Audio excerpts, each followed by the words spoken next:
Hello, good evening. Hi Ellie, hi Haley. Hello, Hi, hi Jason, hi everyone. thanks for joining us. Welcome to Reconnecting when you're feeling anxious about lockdown lift. I'm not sure if I read that right, something along those lines. Thanks for joining us this evening. This is mostly just going to be like a discussion session. We're going to have a little chat about obviously lockdown restrictions easing and returning back to normal, as people keep calling it, and just seeing how we're all kind of feeling about it and some ways to help us navigate it. Hi, David. So a couple of housekeeping bits first. So you're not on camera, you're not on microphone, so we cannot see or hear you, but there is a chat feature. We've set it to private as well. So if any of you want to share any kind of personal questions or any challenges that you're experiencing, then feel free to share those in the chat and we'll kind of respond to those as we're talking. But because it's private, nobody else is going to be able to see them, so your identity can remain anonymous. And have I missed any other housekeeping? Oh yeah. The session will be recorded as well, just so you know, and we can send out a replay if you want one. Okay. I think that's it from me. That's it. Yeah. So we'll begin. How have you both been feeling about the lockdown restrictions easing?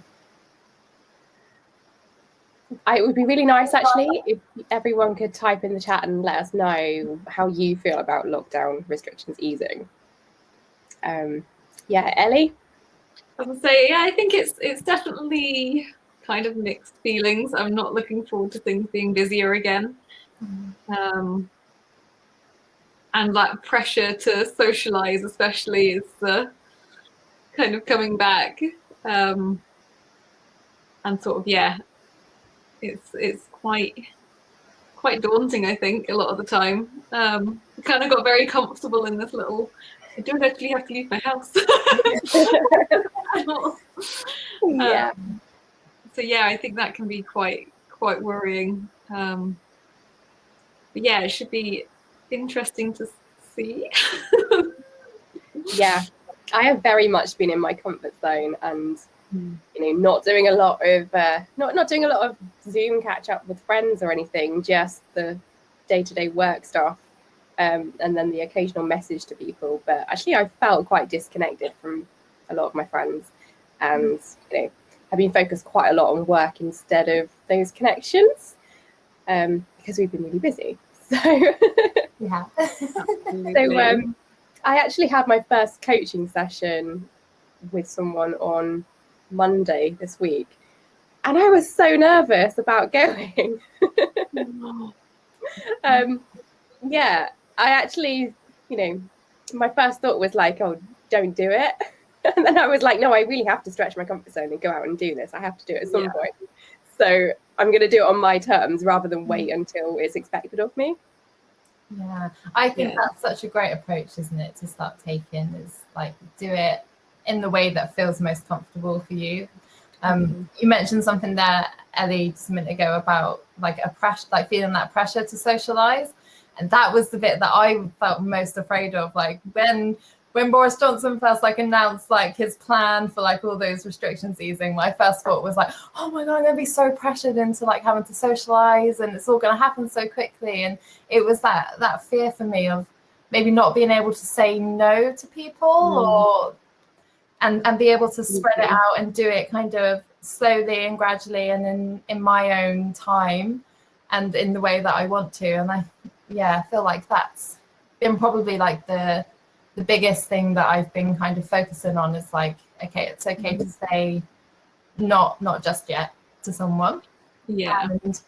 Or be like, can we go and do it? Like, so I have met up with a couple of friends so far, but we've like met each other like 8:30 in the morning on a beach where we're like, nobody else is going to be around.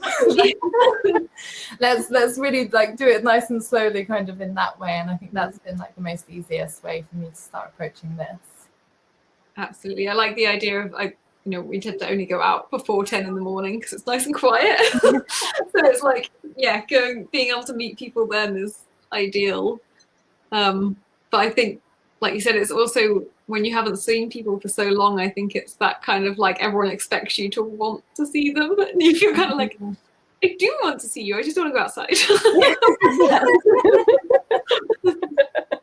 I met a friend yesterday and that was my exact thought. Like, I really want to see her, but actually I don't want to leave the house. Seeing a lot of comments coming in where this is resonating with them. Someone saying they're not looking forward to being able to blame the government for the lack of a social life as well. It has been very convenient. Yeah, and I had the thought the other day about reconnecting with people. So there's people who I've not really spoken to throughout the pandemic who I was good friends with before. And it's weird to think, how am I going to reach out and reconnect with them after all of this?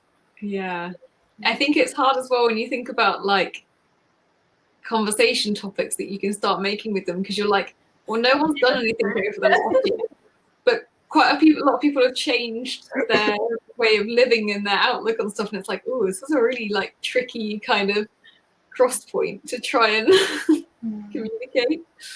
Well, that's pretty cool. That's a nice way to start that conversation. Then, you know, what has changed for you? That is true. Yeah, seeing how people are getting on, I guess it's just like when you kind of ask most people, everyone's got the same like, oh, it's been a weird year. Yeah, and it's been a weird year. Yeah, absolutely.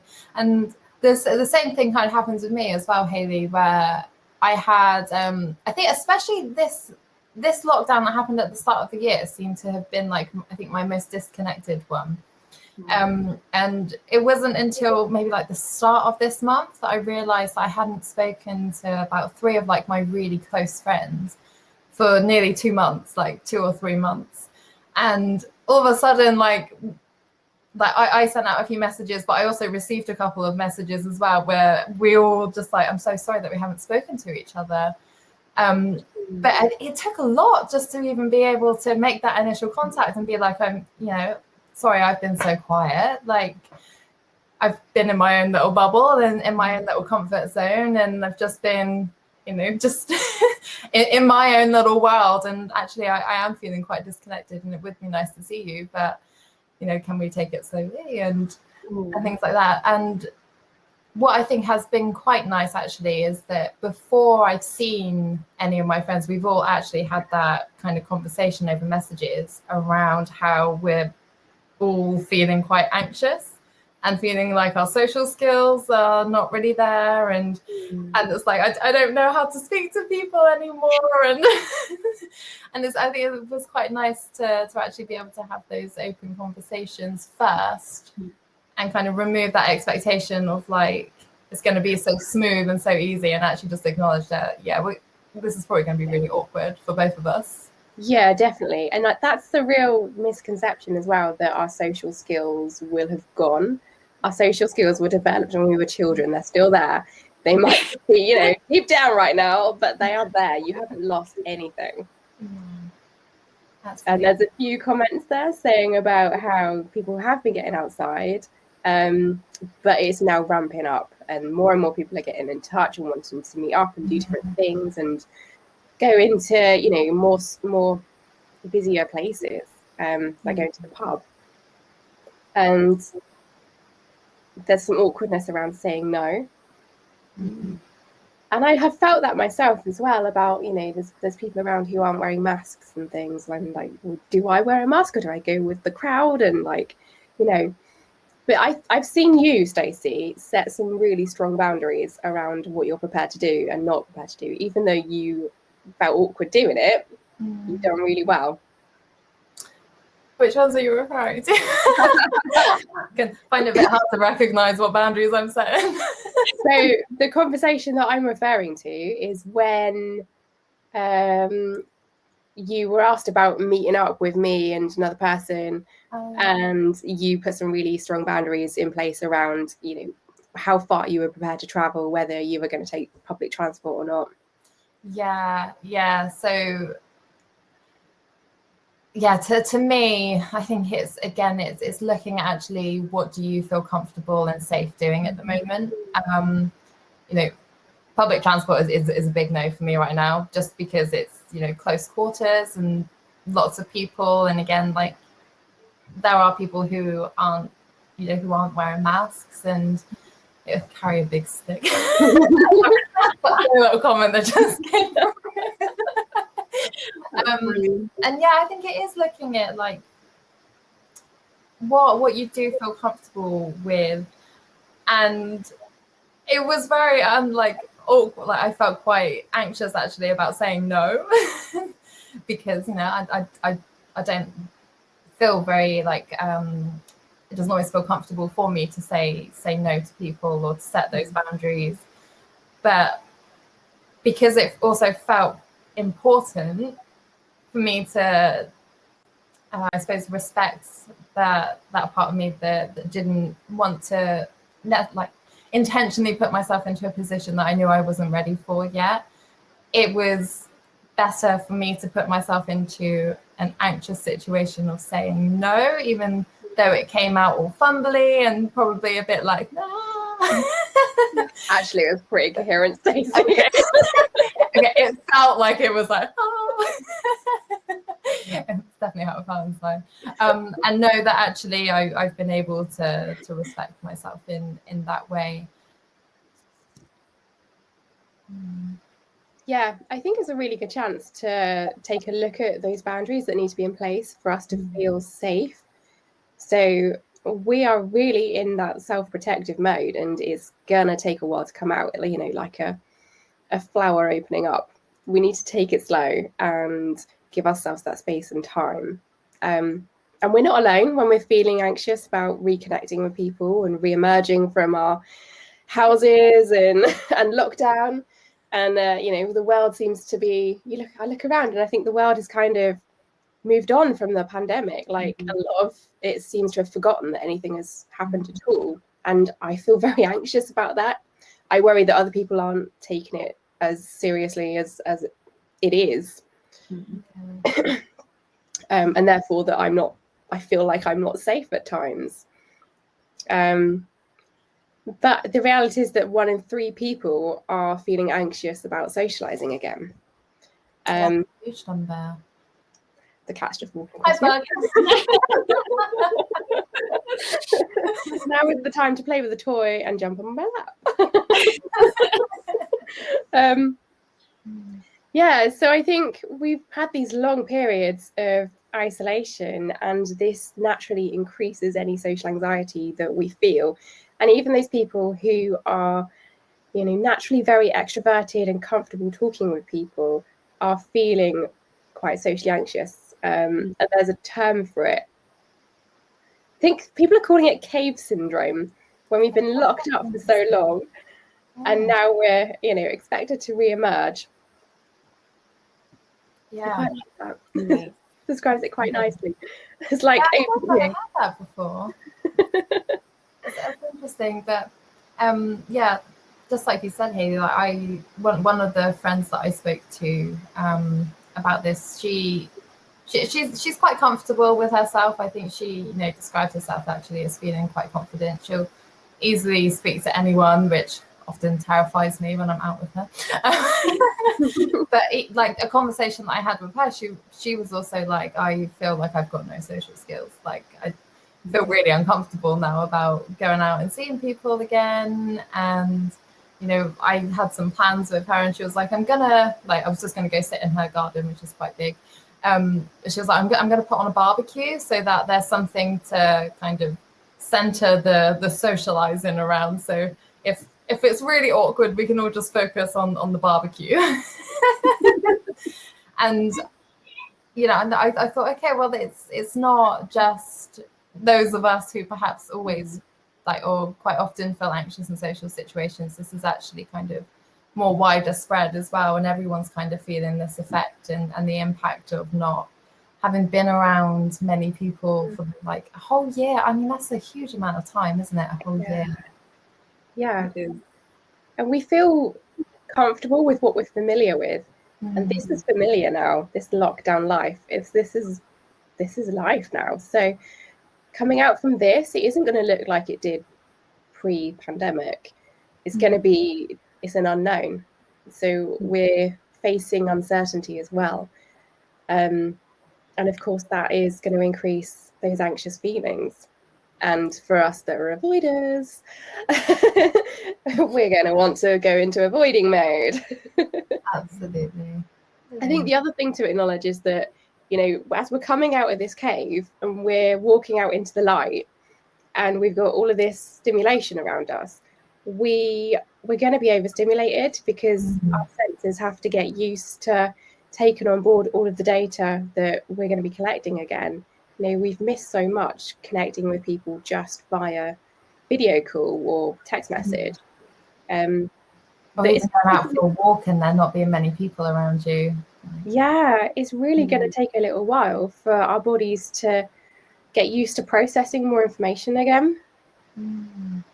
It just reminded me of that, like you posted a video, Haley, a couple of weeks ago in our quiet community that Adam Grant posted, and he was talking about how socializing or like human interaction is like one of the most stimulating things like for us. And if you're more introverted, then actually it can be very overstimulating. And yeah, I think we are going to feel that impact, aren't we? Like even just hearing that kind of background chatter or like just the noise around you, or seeing all those kind of people walking around and having to take all that in and process it. It's going to take time to get used to seeing and experiencing that again. Yeah, for sure. Absolutely. I think that's kind of been like the benefit of doing sort of Zoom calls and stuff, is the fact that after like an hour of interaction or whatever, you've got a cut-off point and you know that this is the end. Okay, I can turn it off and go and have a cup of tea on my own. Whereas when you are in a social group, you're like looking around like, okay, what excuse is going to make me leave? But it's kind of, in a way, it's quite nice to know that almost everyone is feeling the same way about this. I know I've got a couple of, well, my sister mainly, she's not extroverted, but she's very confident. And she, you know, she's the same. She said she's never felt anxiety before, but she's like, actually over the last couple of sort of months or so, just been like, oh, I'm really worried about actually having to go and do all these things again that I wouldn't normally bother me. But the fact it's been so different for so long, it's now that big shift back into what we perceived as normal. But yeah, it's going to be a really interesting change. Yeah, and I think that's the thing, isn't it? Is that this is change again. I think, you know, when the lockdown first went in, a lot of us experienced anxiety about not being able to do the things that we were doing before. Or actually, I personally felt quite a lot of relief, but there were some anxieties there as well. But it's that idea of change, isn't it? Of like, you know, as humans, we don't tend to like change. We like what's familiar, and you know, we very quickly, I think, get used to certain things, especially if there are things that are already within our comfort zone. And obviously for me, being at home, having a lot of time to myself is most definitely in my comfort zone. And yeah, I must admit, there's still a part of me that's really feeling quite anxious about not having that excuse there anymore. Of like, okay, I'm either going to have to actually just have those boundaries and say no, or, you know, go back to kind of, I suppose, old patterns of like trying to wear my way out of things because I say yes because I want to please people, but then actually it gets to it and I start feeling really anxious, and then I'm like, I don't want to go. So, you know, I feel like for me, this has actually offered a bit of an opportunity just to start reevaluating some things as well, and be like, okay, so what can I change here now? Like, we're moving into something new again. It's a great opportunity, I think, for that reflection to I suppose ask yourself, like, what do you want to take forwards with you, and what do you want to leave behind? What things do you want to have changed, like, for you? Because it feels better for you or feels more aligned with who you are. And I think now can be a really great time to start exploring that. Yeah, absolutely agree. And who do you want to spend your time with? Who was draining pre-pandemic that you don't necessarily want to be reconnecting with so frequently? It's a really good time to just shuffle the cards and have things how you want them to be. I think it's such an interesting question to ask yourself, isn't it? Like, who do you want to spend time with? And maybe like that has actually become maybe more evident over this last year of like, who have you almost felt relieved that you've not had to see? Who is it that you've actually been missing? Because like those are probably quite key indications of who you want to spend time with and who you actually don't. So there were a couple of things that came up for me while you were talking, Stacey. And the first thing was, social rules have changed again, and they're continuing to change. So I think that's another awkwardness that we just have to accept. Like, we don't know if we're hugging people or, how far we're staying away from people. We don't know how far they're prepared to, stay away from us. Yeah, what's everyone else's boundaries and and then the second thing was like, I think there's a sense of loss as we're coming out of lockdown as well, because not just lockdown, but the whole pandemic guidelines, because like you were saying, Stacey, we have had such comfort and just space to just be. And it's been nice not to have the pressure, like you said earlier, Ellie, of normal everyday like social life and excuse. So I think there's probably going to be a sense of loss and a bit of grieving as we come out of it too. Yeah, I think it's okay to acknowledge that, and absolutely acknowledge that and hold compassion for that. That it's okay if you are feeling some sense of loss, that you don't get to always stay in your little bubble. Yeah, and it is challenging. There's some comments in the chat, and it's challenging that the guidelines are changing bit by bit, and we're confused about where we are and what's allowed at this time. But like you say, I think it's really important to make space for those emotions that we're feeling and validate them. They're not good, they're not bad, they just are, and we just need to accept them and be with them and just allow them. Yeah, and I think also, like, I think a lot of us are going to experience very some conflicting feelings as well. Like, there may be that part of you that does want to go out and see people, or like reconnect with your friends or the people that you actually care about, and on the other side of the coin, there might also be that part of you that really also doesn't want to. Yeah, more self-protective part. Yeah, absolutely.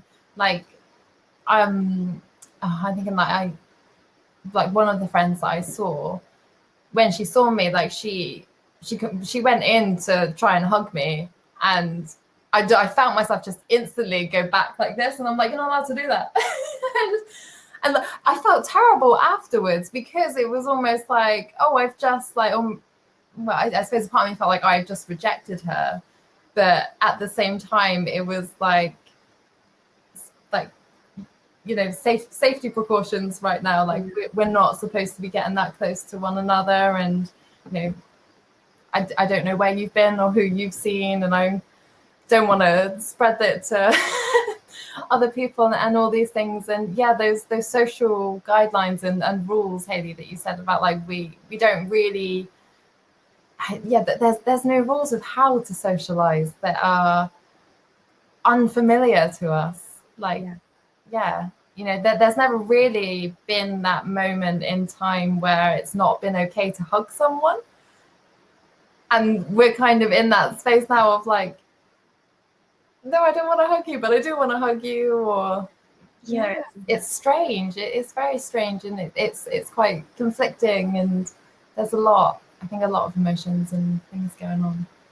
Yeah, and this disconnection, I suppose, to our, like, the survival part of our brains, it's like a signal that we're on the outside, we've been excluded, And it's put us into this real protective mode, which means that our hypervigilance is, sky high right now. We're seeing danger where there isn't danger, so we're going to be really on the lookout for those social cues and interpreting them as negative when they aren't at all. And I think it's just important to be aware how being isolated actually works, what it does to your brain, and how it can make you respond like that. So then we can go, okay, well, I know that my brain is going to be seeing things more negatively than it actually is. So it's a good chance for me to go, okay, well, what else could be true? Practice that reframing. Yeah, there's a lot of those skills that we can bring, or a lot of that curiosity and questioning that we can start to bring in. Yeah, I think that's the biggest thing, coming at it with curiosity, isn't it? Absolutely. And compassion, like you said. The two key things in life, curiosity and compassion. Yeah, it makes a huge difference when we start looking at it from that perspective. Hypervigilance is a huge thing. I'm still not quite sure how to manage it. Yeah, I mean, Haley, would you like to talk a little bit about the benefits of breathing exercises when it comes to kind of managing that hypervigilant state and our nervous system? Yeah, so the hypervigilance state means that we're already in that fight, flight, freeze mode, and we need to bring our nervous system back into a more balanced state. So breathing exercises are a really good way to do this. So if you're in a hypervigilant state, you will probably notice that your heart rate is high, your breathing rate will be higher. And the one thing that you can really take hold of is your breath. And when you calm your breath down, when you take longer, deeper breaths from your gut, like you might see a baby do, we tend to kind of lose that technique as we get older, but we really need to bring it back. So we want to be taking deep breaths into our bellies. I think exhaling for longer than you're inhaling. So you might inhale for 4 seconds and then exhale for 6 seconds. And doing that for a while can really help to shift you out of that fight flight state and into that more balanced position. And then carry on. Sorry, I something just came to mind from when Stacey was talking about the benefits of breathing into a paper bag when you're feeling quite anxious. And I was just thinking actually how if you're out and about and you've got your mask on, actually how that mask I feel like would help also have that same benefit of the bag. So if you're breathing more out into your mask, then you're breathing less kind of is it the oxygen in that kind of keeps your muscles in that kind of wanting to flight or fight kind of state. So we're actually taking too much oxygen, aren't we? Yeah, I probably didn't describe that very well, but I was just thinking how the mask might actually be quite helpful to us in this instance. Yeah, I think I've definitely found it quite useful because there's been times where I've gone to supermarkets and one of my most hated places, but and you can feel yourself getting really anxious and but that mask, you want to take it off so badly, but you do realize it's actually calming you down, and you're like, this is actually quite a useful tool. A lot of people are finding that. Yeah, I wonder if that's why there's a little bit more going on there with actually how it's supporting our nervous systems a bit. Yeah, absolutely. So, what was the last little bit you were going to say then, Haley, before I interrupted? Yeah, so the breathing exercises are really good for bringing you back into that more balanced state. It's like the reverse message, really. It's sending the message to your body that you're okay. And then the other thing was that what's happening is we're actually quite disconnected from ourselves and our environment. So we need to really start reconnecting. So not in that super focused hypervigilance searching for danger thing, but actually seeing what's in your environment. So maybe you zooming in on a leaf and really looking at a leaf.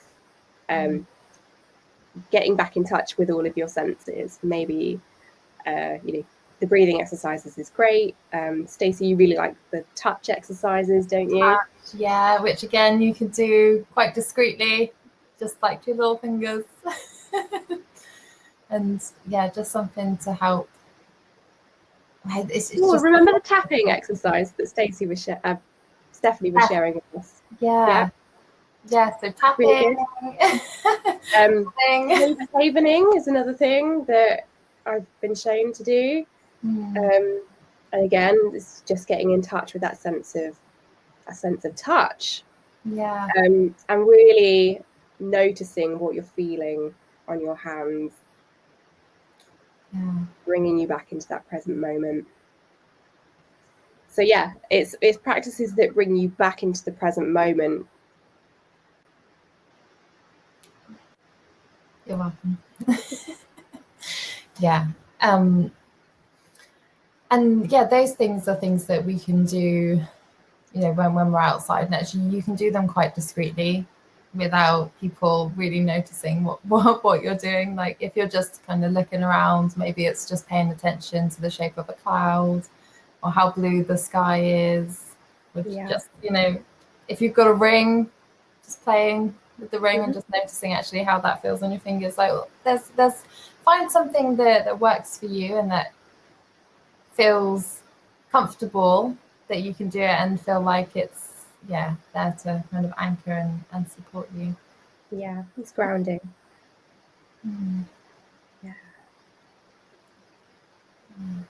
The other thing that I discovered was that there's now a thing called Zoom dysmorphia.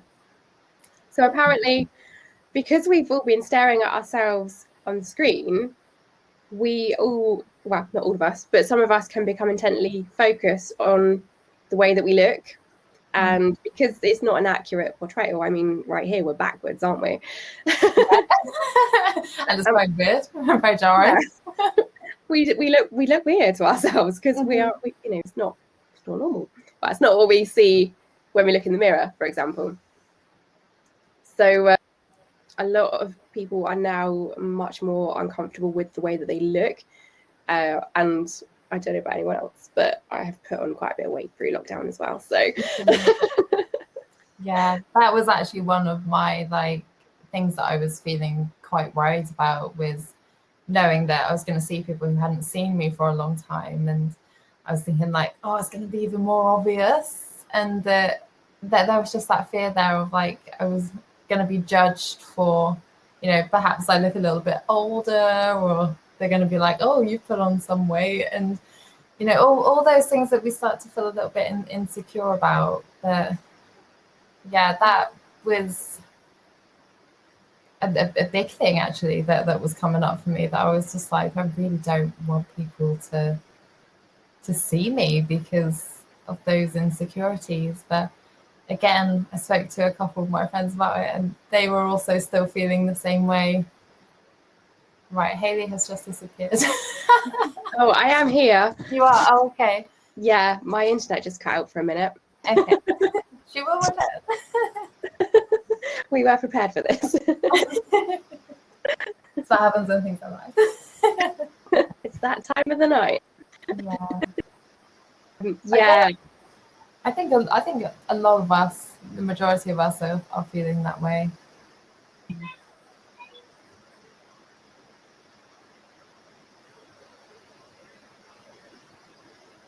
Are you still there, Hayley? Yeah. You are. It might try it a few times to get rid of me. Welcome to my screaming people.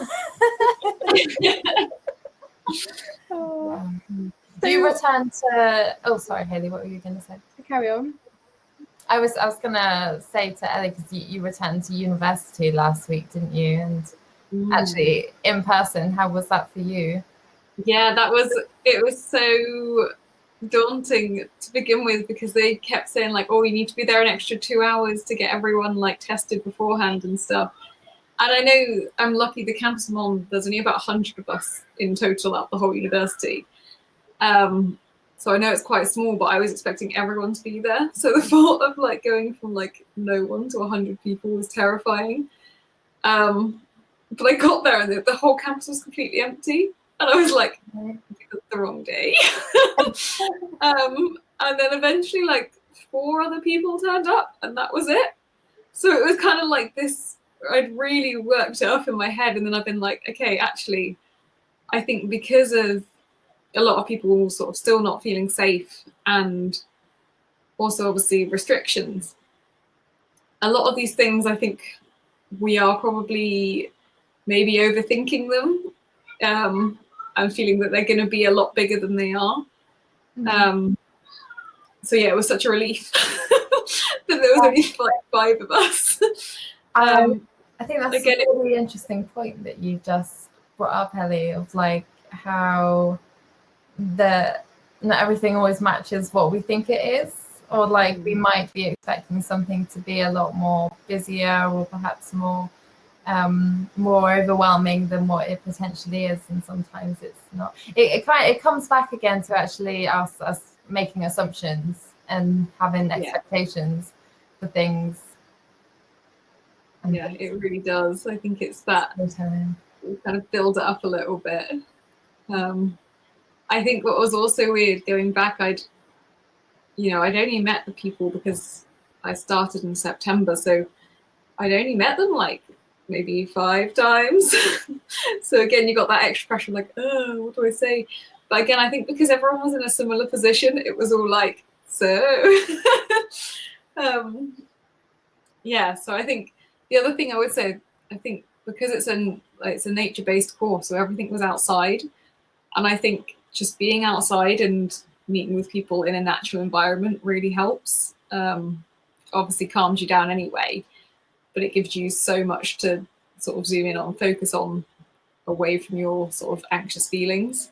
So I think meeting up with people again, it's good to do it in that sort of lovely natural environment.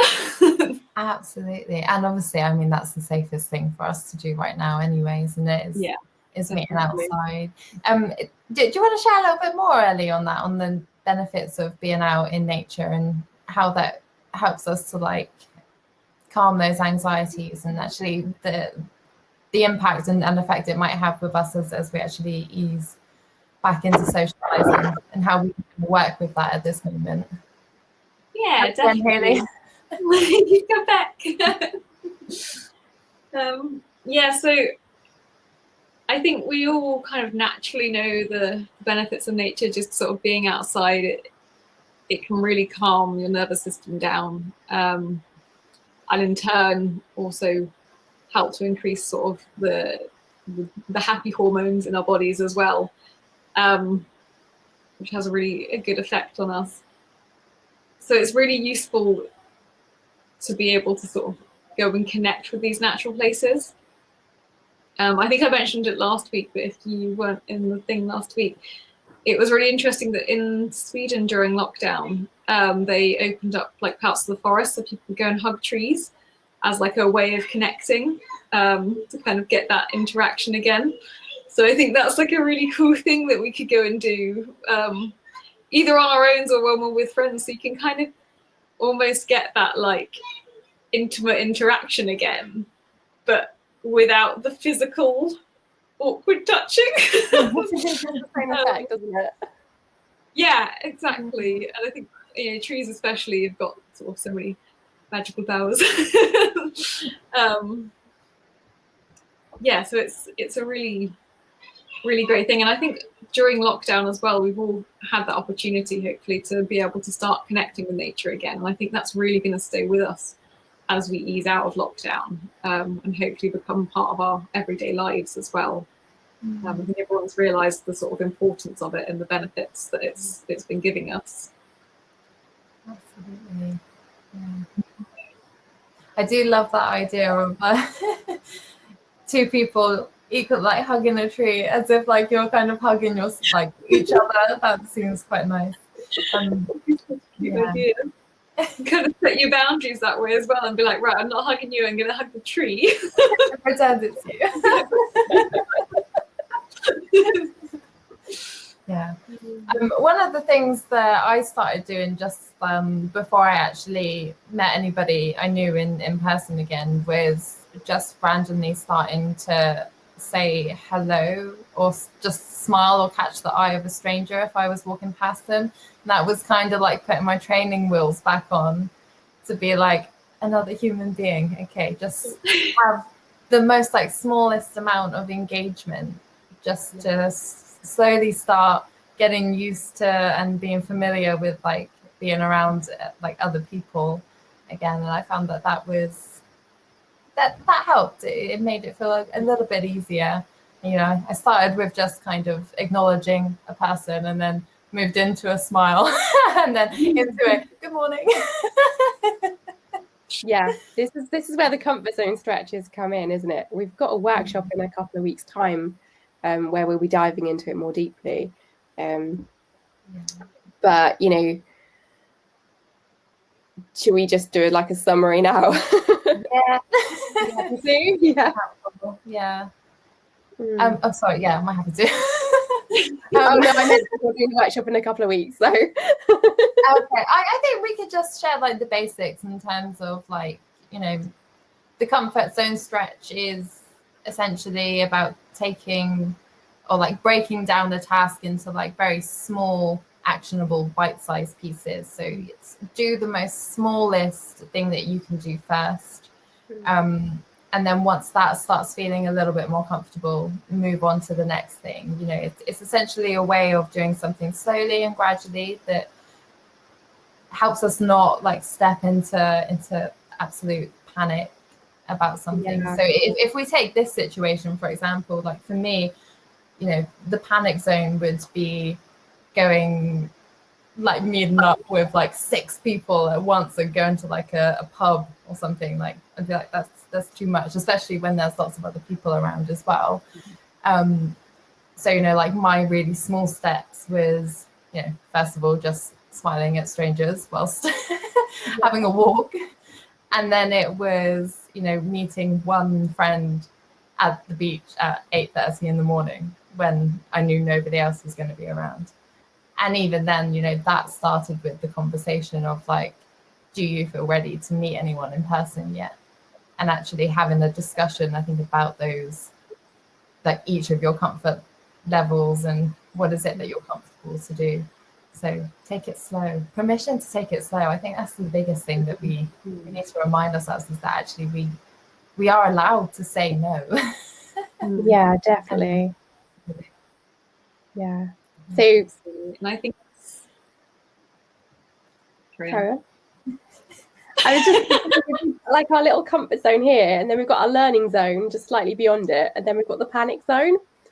And I think my biggest worry was that at some point I'm going to be thrown into the panic zone by being told I have to do something. And I'm going to have missed all those opportunities to stretch my comfort zone. So the more that you go into the learning zone, the stretch zone, the more your comfort zone grows. And our comfort zones have obviously gotten really small throughout the pandemic.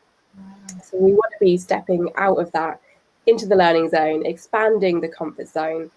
And then that expands the learning zone. And then, you know, the thing that I'm worried about being thrown into, at some point, that's going to be in the learning zone rather than the panic zone because I will have stretched my comfort zone together. So that's the approach that I want to be taking, which means that I need to start stretching my comfort zone now on my own terms and going at my own pace before society forces me to do the thing that's really scary to me. Yeah, totally agree with that. Yeah, absolutely. I think it's really good to recognize that as well, so that we aren't thrown into these situations where we're like, yeah.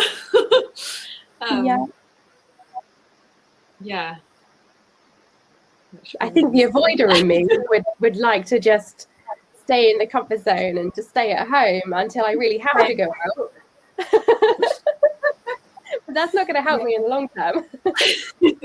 Well, it's just coming up for me is maybe actually spending some time acknowledging what is in the panic zone for you right now, to acknowledge like the thing that you feel like you need to like work your way up to. So I don't know, maybe you spend half an hour, 10 minutes or so, like after this call or something, just grab a piece of paper and just jot down what are the things that I'm feeling the most anxious about right now in terms of like all this stuff that's going on, and just bring that into your awareness of like, okay, if I'm looking at it in terms of like, here's my comfort zone, here's my learning zone, here's my panic zone, like what is in that panic zone?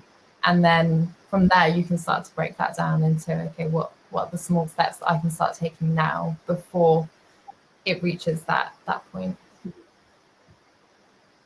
Yeah, I think that's really good. And I think as well, what's kind of quite reassuring is that although everyone's sort of panic zones are going to be different, everyone's still in the similar situation where it is going to be like, we've all got these steps and we all need to expand our comfort zones to be able to, you know, get to that point again. It's not like we're on our own in this. Like, it can often feel like we are all in this together, like, you know, the entire world right now. So it's that kind of almost reassurance that, you know, you're not going through it on your own. Yeah, I think that's really helpful to remember as well, you know, because I think the other side of us having been so like physically disconnected from one another is that it's very easy, I think, for us to just feel like we are physically or like emotionally and like my words have just left my mouth that we're not as that we are alone in some respects, that we're not connected on a much more like larger scale anymore. So actually remembering that other people are also going through the same thing, also experiencing these same anxieties, these same challenges, these same fears and worries, that, you know, in that sense we are all still connected on a much larger scale. That's really helpful. I think that's so helpful. Yeah. Has anyone got any tips that have been helpful for them that they want to share with the rest of the group? Feel free to type some stuff in. And if there's anything that's been helpful for either of you. I think for me, one thing is taking the pressure off. So we tend to think, or we tend to see it as like, I have to turn up and be perfect, have the good conversation and perform. And actually, the reality is that everyone knows the year has been weird and no one's really done anything, and conversation's going to be awkward. And actually, we just need to turn up and be with someone. So the goal needs to change from having that conversation and, you know, having that I suppose deep connection with people initially as well, to actually, I'm just going to turn up and be with someone, and that's enough. Yeah, I think that comes back to like the things that you were saying there earlier about nature. Like if you go for a walk with someone, it feels a lot more comfortable, I think, to be able to just be in someone's presence without the pressure to talk and hold a conversation, because you can both just admire what's around you, or just, you know, have that space just to take in your surroundings and things. And that really, for me, I found that that's really helped ease that pressure of just sitting there and being like, oh, what a nice day. But it's like, that's as far as it needs to go. Like, it's just nice just to be here with you. That's all. Yeah, that's all we need. I wonder how people are thinking about connecting as well. Like, what are the words we're using when we're thinking about reconnecting or re-emerging?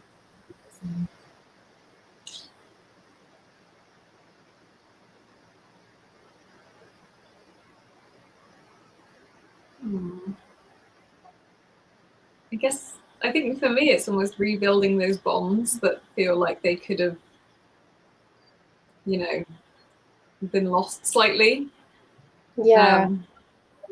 So I've been pretty like, I don't know, lazy, I guess, that I haven't really spoken to any of my friends. So it's kind of like, now, like you kind of feel like, oh, is it too far gone to now try and make conversation again? So I think it's rebuilding the bonds that I might have accidentally left behind. But then I think, like we said earlier as well, it's interesting because it gives you that chance to reevaluate of who you actually want to see again, and who you're kind of like, I actually miss you. So yeah, I think it's a good opportunity to do that and to set those boundaries as well. I thought it was interesting, the term that you used there earlier about like having left behind. Like, is there this sense here that actually our lives before lockdown no longer exist? Like that we really have like moved on into something completely different now? Is there is almost that sense, isn't there, of like it definitely feels like yeah. I think like as well, you can't ever imagine the world going back to how it was pre-lockdown. Like we kind of imagined it to begin with, like, oh, we'll have 3 months of lockdown and it'll go back to normal. Now it's kind of like it doesn't feel like it's going to go back to normal because so much has changed in the way people work and in the way people do kind of socialize now. It's, although we've got that kind of want for physical interaction again, at the same time a lot of people are like, well, it's so much more convenient if we just Zoom and we can fit more in that way, and kind of like, but at the same time people have slowed down their lifestyle, so it's it feels like a completely different world, I think. I mean, of course, it is going to be different, isn't it? I think we're going to take aspects of, you know, what has been known as like our lockdown life. Parts of that are going to remain, and we're going to carry those forwards with us. And I think, there's going to be a lot of things that we are going to choose to leave from our pre-COVID existence. So there's a bit of a sense of being scared, being anxious, missing out, maybe feeling a bit bad about the way we've behaved through lockdown, because maybe we haven't gone and learnt French or done yoga every day. We've dealt with alcohol and chocolate instead. So I think there's a little bit of like, we need to reframe how we're thinking about coming out of lockdown as well. And instead of seeing it as something that's scary and uncertain, maybe we just need to go, you know what, it's an adjustment and I can cope with adjustments. I've proven it time and time again in my life. Going into lockdown was an adjustment and I survived, and I can survive this too. Yeah, that's a really nice viewpoint of it, isn't it? Adjusting. Think about what you would say to a friend. You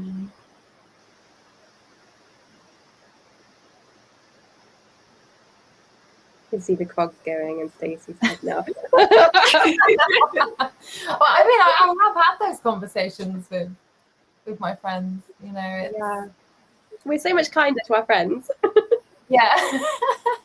and those conversations have literally gone like, you know, how do you feel about so and so, you know, how much time do you need? It has been asking someone actually like questions around what feels safe for them and what their boundaries are. I think that's been the main thing. And like if any of my friends said like, you know, oh, I don't feel comfortable doing that, I would be so okay with that. Like there wouldn't be that sense of judgment or pressure there of like, no, you must come see me now. Like I wouldn't be like that to someone that I care about. So, you know, apply that to yourself as well. Yeah, I just thought of someone who would be like that. Okay. So I think it's important to also, in those situations, like have compassion for yourself first as well, and know that it's okay to take your time and do things at your pace. And if someone else is making a judgment on you, well, that's their own stuff. That's not actually a reflection of you. Yeah, that's more from them coming from a place of anxiety from somewhere else. Yeah, exactly. That's their own stuff. Absolutely. So I feel like carry on.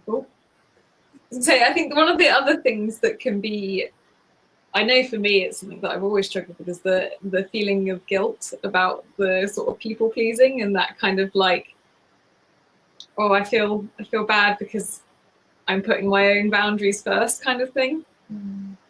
So I think, like you said, giving yourself that sort of compassion to be like, you know what, it's okay, and like your thoughts are important, can really help to like ease those guilty feelings.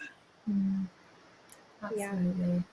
Yeah. Also, if I do something and my body's telling me no, so let's say that my gut is really trying to keep me safe and telling me not to go and do this thing, then if I go and do it, I'm going to be feeling firstly really conflicted within me, and I'm going to feel resentful towards that person as well. I'm not going to be my most compassionate kind of self to them if I'm coming from like people pleasing. So yeah, we need to leave some of the people pleasing behind and look after ourselves. Yeah, absolutely. That's such a good point. I was also just thinking, like, in those situations, like, you're also not going to be enjoying like whoever you're with either. Like, you'll be spending that entire time wanting to leave and go back home. So, you know, it's a lose-lose situation, isn't it, when you kind of go against your own instincts and your own safety. Yeah. So I feel like we've covered quite a few tactics that are helpful in re-emerging. Absolutely. Is there Definitely any the comfort stretch. Yeah. Is there any final like last comments from any of you who are like any final last?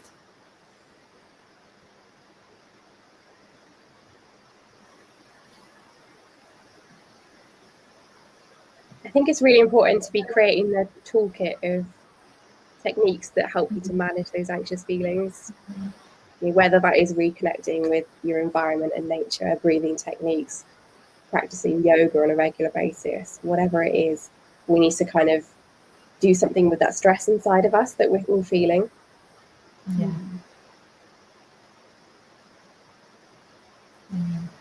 And again, after this session, it might be nice that, like, whilst it's all kind of fresh within you, just to go and maybe like jot down some bits, like in a notebook of like, you know, again, maybe highlight the things that you're feeling worried about, and then come up with another list of like a list of things that you can use to help yourself. So, you know, is it doing some breathing? Is it finding something to focus your attention on? Is it taking those small steps and creating yourself a little plan? And just, yeah, that, I mean, essentially that's what it is. It's creating like yourself your own kind of like emerging lockdown plan. Yeah. for you. And I feel like the one thing that we've not really touched on is the impact on self-confidence, because I think your social skills don't change, but your self-confidence is your like, it's like your perception of your social skills, it's your trust in your social skills and everything else about you, of course.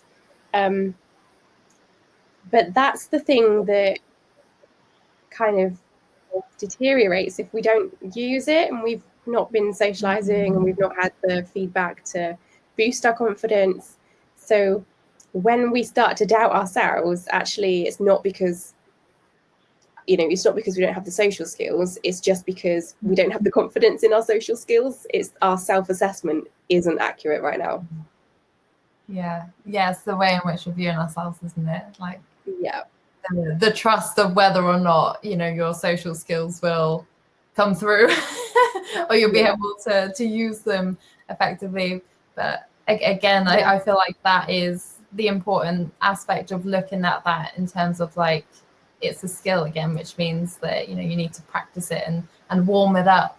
You know, it's you're not going to enter a situation and be, or like feel amazingly confident with your skill or your ability. It needs to slowly be kind of worked and kneaded like dough for it to rise again.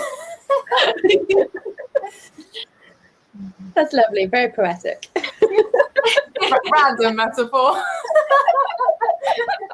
So the moral of today is be like dough. And with that, I think we will end. Lovely. If anyone has any like other questions that they want to like email over to us afterwards, then feel free. We can respond to anything via email, or come and join us in the quiet community, and be around other people who are kind of taking the same steps as you are at the moment. So I believe after we close this, it's going to redirect to next week's workshop. That's right. Next week's workshop is about reframing quiet in your career. So that's a very exciting workshop. I'm really pleased to have Lara joining us. She's absolutely amazing, coming to us from Oxford University.